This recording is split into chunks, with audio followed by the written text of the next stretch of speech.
नमस्कार, आपके अपने चैनल परीक्षा ऑनलाइन क्लासेस में आप सभी का स्वागत है। हम लोग CGPCS मेंस पेपर 7 पार्ट 3 को देख रहे थे। इसमें मानव संसाधन विकास में विभिन्न संस्थाओं और परिषदों की भूमिका, इसके अंतर्गत जितने भी संस्थान हैं उसके बहुत सारे टॉपिक कंप्लीट हो चुके हैं। जिन्होंने इन टॉपिक को नहीं देखा है वो डिस्क्रिप्शन बॉक्स में दिए गए लिंक की सहायता से और जो वीडियो है उसको देख सकते हैं। आज का हमारा टॉपिक है राष्ट्रीय शिक्षक शिक्षा परिषद, national council of teacher education NCTE। अभी तक हम पेपर 7 में कौन कौन सा टॉपिक कंप्लीट कर चुके हैं उसको अगर देखेंगे तो इसमें है भारत में मानव संसाधन विकास, भारत में कुशल संसाधन की उपलब्धता, भारत में मानव संसाधन की नियोजिता एवं उत्पादकता, रोजगार के विभिन्न चलन, मानव संसाधन विकास में विभिन्न संस्थाएं एवं परिषद। इसके अंतर्गत बहुत सारे ऐसे संस्थाएं हैं जिसको हमको देखना है विस्तार से। तो अभी तक इसमें हम जो देखे हैं वे हैं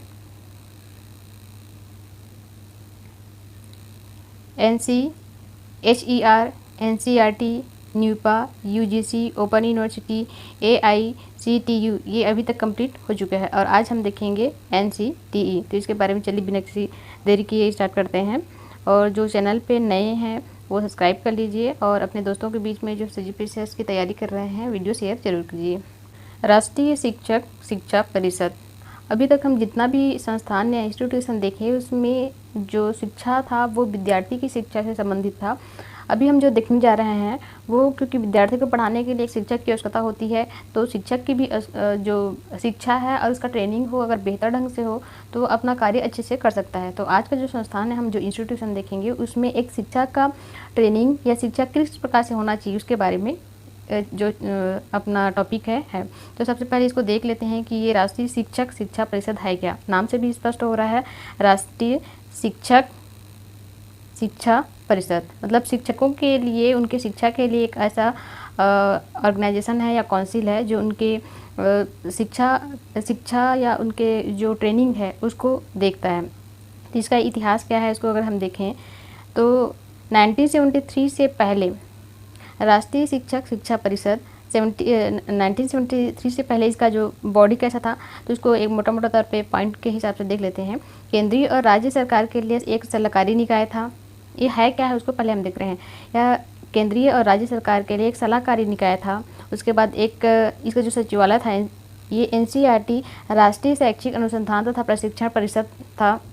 उसके बाद NCERT द्वारा प्रशंसनीय शैक्षिक कार्य किंतु अध्यापक शिक्षा में मानकों का पालन तथा घटिया अध्यापक शिक्षा संस्थानों की बहुलता रोकने में सक्षम न हो पाने के कारण अपने विनियामक कार्य नहीं कर सके। जब 1973 के पहले इस बॉडी का इसका विस्तार से आगे देखेंगे कि इसकी आवश्यकता क्यों पड़ी, ये है क्या चीज़, उसका एक तरीके से फ्रेमवर्क देख रहे हैं। 1973 के पूर्व जो अपना NCTE था, राष्ट्रीय शिक्षक शिक्षा परिषद के रूप में जो एक काउंसिल का गठन किया गया था, वो काम कैसा करता था। एक तो वह राज्य और केंद्र दोनों को एक सलाह देने का काम करता था। एक ऐसा बॉडी था जो केंद्र को भी सलाह देता था और राज्य को भी सलाह देता था।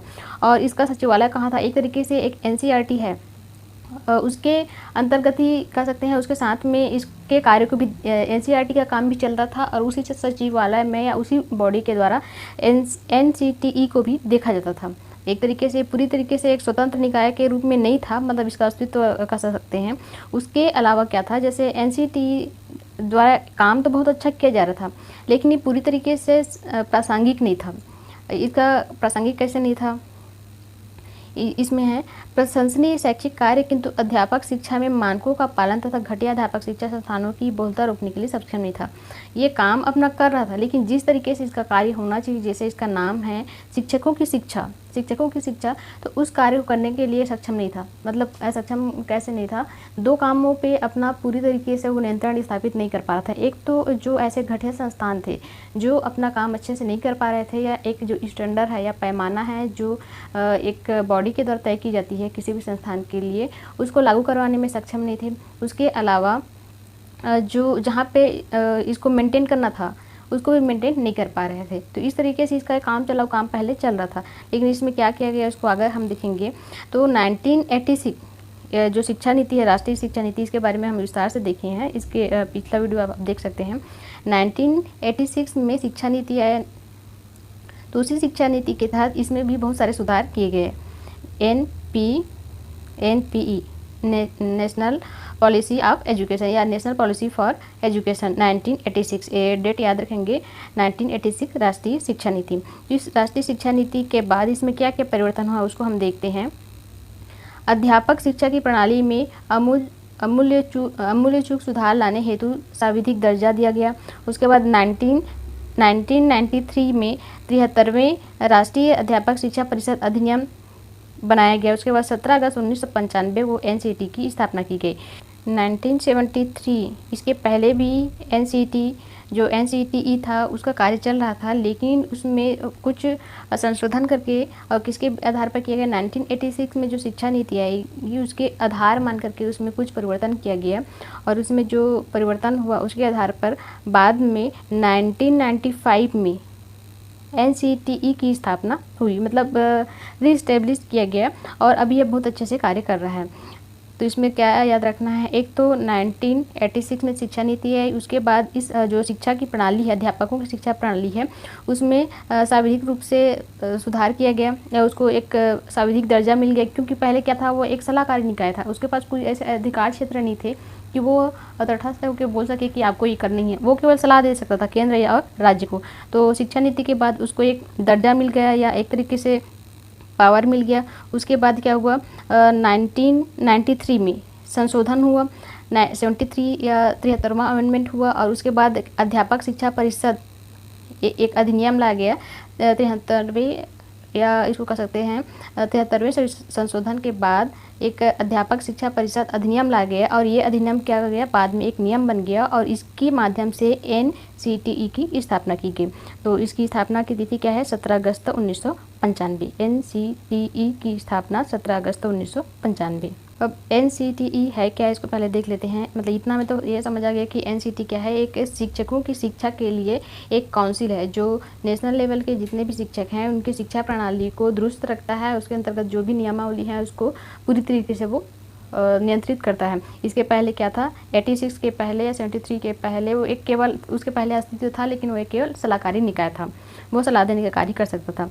राष्ट्रीय शिक्षा परिषद भारत सरकार के अंतर्गत एक स्वतः शासी निकाय है जिसके लिए सरकार ने राष्ट्रीय शिक्षक शिक्षा परिषद अधिनियम 1993 पारित कर 1995 में इसकी स्थापना की, जिसका लक्ष्य पूरे देश में अध्यापक शिक्षा प्रणाली का नियोजन एवं समन्वय करना था, जिसका मुख्यालय नई दिल्ली में स्थित है। और इसका आदर्श वाक्य है, गुरु गुरुतमः धामः, अर्थात गुरु सबसे श्रेष्ठ धाम है। इसका क्षेत्रीय कार्यालय, मेन तो मुख्यालय है इसका नई दिल्ली में। इसके अलावा भी बहुत सारे इसके क्षेत्रीय कार्यालय की स्थापना की गई, क्योंकि नई दिल्ली से पूरे देश में सभी जगह के संस्थानों का नियंत्रित कर पाना संभव नहीं था या नियंत्रण संभव नहीं था। इसीलिए 4 क्षेत्रीय कार्यालय की भी स्थापना की गई, जिसमें जयपुर, भोपाल, भुवनेश्वर इसके अंतर्गत आते हैं। क्षेत्रीय कार्यालय जयपुर, भोपाल, भुवनेश्वर और जयपुर। इस तरीके से हमने देखा कि एनसीटीई है क्या, इसकी स्थापना कब हुई और इसके किसके लिए कार्य करता है। अब इसका उद्देश्य क्या है इसको देख लेते हैं। एनसीटीई के उद्देश्य, पहला है देश में अध्यापक शिक्षा प्रणाली के नियोजित और समन्वित करना। जो भी शिक्षकों की शिक्षा प्रणाली से संबंधित संस्थान हैं उनको नियोजन करना और समन्वित करना। नियोजन और समन्वित, इसका अर्थ हम पहले भी विस्तार से देख चुके हैं कि नियोजन क्या होता है, समन्वय करना क्या होता है। उसके बाद दूसरा है नियमित मानक स्थापित करना। अगर आप कोई संस्थान चला रहे हैं तो उसके लिए एक स्टैंडर्ड रेशियो होना चाहिए, एक पैमाना होना चाहिए जिसके अंतर्गत उसकी गुणवत्ता का निर्धारण किया जा सके। तो एनसीटीई आपके शिक्षकों की शिक्षा प्रणाली से संबंधित संस्थानों को क्या करता है, मानक का निर्धारण करता है। उसके बाद है प्राथमिक, माध्यमिक तथा उच्च, ये दूसरा हो गया। तीसरा है प्राथमिक, माध्यमिक तथा उच्च स्तर के शिक्षा संबंधी उपकरणों, पाठ्यक्रमों को पढ़ाने के लिए प्रशिक्षण देना। अगर कोई आप संस्थान चला रहे हैं तो संस्थान में केवल शिक्षा ही जरूरी नहीं है, शिक्षा के साथ साथ जितने भी एक्स्ट्रा करिकुलर एक्टिविटीज़ होता है, जो अन्य उसके साथ में पैरेलल चलते रहते हैं, उसके लिए जितने भी उपकरणों की आवश्यकता होती है, उपकरण कैसे कर सकते हैं, पाठ्यक्रम से संबंधित जो भी आवश्यकताएँ होती हैं वो उनका निर्माण कार्य भी ये देखता है। या एक तरीके से निर्माण कार्य ऐसे तो नहीं कि फैक्ट्री लगा के बैठा है, उसको प्रोवाइड करने के लिए जो भी इससे संबंधित आपके कह सकते हैं संस्थान हैं या उपक्रम है उनसे टाई रखता है, ताकि वो जो सामग्री है उसको आसानी से संस्थानों तक पहुंचा सके। जैसे जो विद्यार्थी हैं, साइंस के विद्यार्थी हैं या फिर आर्ट्स के भी हैं, कॉलेज में अगर पढ़े होंगे, जाहिर सी बात है अगर आप पीसीएस की तैयारी कर रहे हैं तो कई ऐसे रहते हैं जो 12th के बाद ही शुरू कर देते हैं, लेकिन जो ग्रेजुएट होते हैं तो प्रैक्टिकल करते हैं तो उनको पता है बहुत सारे इंस्ट्रूमेंट की आवश्यकता होती है। तो इंस्ट्रूमेंट कहाँ है, वो कॉलेज में तो अवेलेबल नहीं रहता, कहीं ना कहीं से उसको कॉलेज क्या करता है, स्टूडेंट को देने के लिए प्रोवाइड कराता है, तो कहीं ना कहीं से उसको मंगाना पड़ता है। तो ये सारी चीज़ों की व्यवस्था क्या करता है, आपका NCTE ही करता है, ऐसे संस्थानों के लिए जहाँ पे अध्यापकों की शिक्षा प्रणाली के लिए जो कोर्स हैं वो चलाए जाते हैं। उसके बाद नेक्स्ट है स्कूल शिक्षा, प्रौढ़ शिक्षा, गैर औपचारिक शिक्षा, दूरस्थ शिक्षा इत्यादि क्षेत्र में अनुसंधान एवं प्रशिक्षण उपलब्ध कराता है। इसके अलावा स्कूल शिक्षा के अलावा भी जैसे अन्य है, प्रौढ़ शिक्षा वृद्धावस्था में है जो नहीं पढ़ पाए हैं लेकिन शिक्षा लेने के प्रति उत्सुक हैं, या फिर गैर औपचारिक शिक्षा या दूरस्थ शिक्षा, तो जैसे ओपन यूनिवर्सिटी हम देखे थे, तो जहाँ पे कंटिन्यू अपने पढ़ाई नहीं कर पाते हैं वो ओपन यूनिवर्सिटी या ओपन स्कूल के माध्यम से अपनी शिक्षा पूरी करते हैं। दूसरा गैर औपचारिक शिक्षा, इसके अंतर्गत जैसे आप कॉलेज नहीं जा पा रहे हैं लेकिन आपको प्रमोशन के लिए या अपने नॉलेज के लिए कोई डिग्री चाहिए, तो बहुत सारे ऐसे गैर संस्थान चलते हैं जहाँ से आपको डिग्री या उसके बारे में आपको नॉलेज ट्रेनिंग या सेमिनार के माध्यम से प्रोवाइड किया जाता है। ये सारी चीज़ों को जो शिक्षा से संबंधित हैं NCTE इसका मतलब प्रोत्साहन करता है, इनको मतलब प्रशिक्षण भी कराता है और अनुसंधान भी कराता है। उसके बाद इसका कार्य है, ये सारी चीज़ करना इनका उद्देश्य है NCTE का। उसके बाद NCTE के कार्य, national council of teacher education के कार्य, शिक्षा प्रणाली का नियोजन एवं समन्वयन, ये एक तरीके से वही है, इस कीवर्ड को आप दोनों में इस्तेमाल कर सकते हैं। उसके बाद नेक्स्ट है दूसरा में मानकों एवं स्तरों का उचित संरक्षण, दूसरा है इसमें मानकों एवं स्तरों का उचित संरक्षण करना।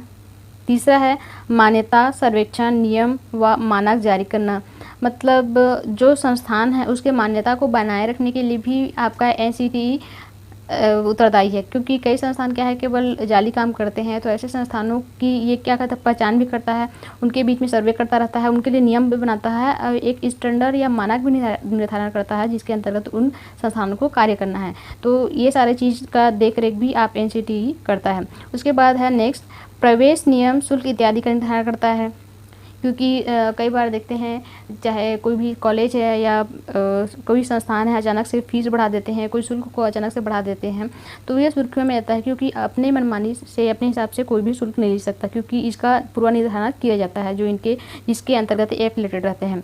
उसके बाद नेक्स्ट है समय अनुसार केंद्र द्वारा आदेशित कार्य का अनुपालन करना, ये जो कार्य इनके हैं जिनका निर्धारण किया गया है, जो नियम बनाए गए हैं उसको तो करता ही है, लेकिन समय हिसाब से अगर केंद्र को इनको और अन्य कार्य भी सौंपता है तो भी इसको ये करता ही है। जैसे अभी क्या है, हर जगह क्लास लगता था, लेकिन अभी का समय ऐसा है कि कहीं भी संस्थान में जाकर के क्लास अटेंड करना संभव नहीं हो पा रहा है, तो केंद्र क्या कर रहा है कि ऑनलाइन क्लास को प्रोत्साहन दे रहा है कि आप अपने कॉलेजेस में, संस्थान में, इंस्टीट्यूशन में आप ऑनलाइन क्लास लीजिए, जिससे बच्चों की या जो भी हैं विद्यार्थी उनकी शिक्षा में किसी प्रकार की बाधा ना हो। तो ये एक तरीके से इस तरीके से कोई और देता है, आदेश देता है केंद्र सरकार कोई भी संस्थान को, उसका पालन करना उसकी जवाबदेही बन जाता है। तो ये NCTE ये भी कार्य करता है। उसके बाद नेक्स्ट है संचालित कार्यक्रम, इसके अंतर्गत कौन कौन से कार्यक्रम संचालित है उसको देखें तो 28 नवंबर 2014 से, मतलब इसके पहले तो बहुत सारे थे लेकिन अब ये क्या करता है, स्वयं से भी कार्य करता है। जैसे देखते हैं कि कोई भी वैकेंसी आता है तो उसमें शिक्षा से जुड़े हुए जो रहता है उसमें एक तो BEd DEd मांगता है, MPhil PhD मांगता है, नेट स्लेट मांगता है, कोई भी रिसर्च क्षेत्र में जुड़े हुए रिसर्च में अनुभव मांगता है, कितने साल का अनुभव है। तो ये सारे चीज़ों में ये इसका संचालन करता है। तो इसमें देखते हैं जैसे BEd है, इसका करता है, BTEd है, bachelor of elementary education degree, उसके बाद BPEd है, bachelor of physical education, MPEd है, मास्टर ऑफ फिजिकल एजुकेशन, ये सारी चीज़ों का संचालन ये करता है, स्वयं से करता है। उसके बाद इसके वर्तमान में स्थिति देखें, NCTE संशोधित अधिनियम 2011 में लाया गया है जिसमें न्यूनतम योग्यता संबंधी शर्तों में बदलाव किया गया है। इसमें तो अभी करंट का है तो इसलिए इसको जोड़ दिया है मैंने कि 2011 में इसमें कुछ संशोधन किया गया है जिसमें न्यूनतम योग्यता संबंधित कुछ शर्तों में बदलाव किया गया है। तो ये इसकी वर्तमान स्थिति है। इस तरीके से आज हमने देखा national council of teacher education. तो इसके अंतर्गत आप नोट्स जैसे बनाएंगे तो उसमें आज के लिए क्वेश्चन होगा NCTE से आप क्या समझते हैं, इसके कार्य को समझाइए। NCTE से आप क्या समझते हैं, इसके कार्य को समझाइए, 100 शब्द में लिखेंगे। उसके बाद NCTE के उद्देश्य, ये होगा आपका 60 वर्ड। तो इस तरीके से आज का ये टॉपिक है, यहीं पे कंप्लीट होता है। और आप हमसे जुड़ने के लिए जो अन्य है, मतलब आपका फेसबुक हुआ या आप कह सकते हैं ट्विटर है, वहाँ पर इंस्टाग्राम है, वहाँ पर भी जाके हमको फॉलो करके हमसे जुड़ सकते हैं। और अगर आपको वीडियो पसंद आया तो लाइक शेयर ज़रूर कीजिए। आज के लिए बस इतना ही। नेक्स्ट टॉपिक के साथ हम फिर मिलेंगे, तब तक के लिए थैंक यू सो मच।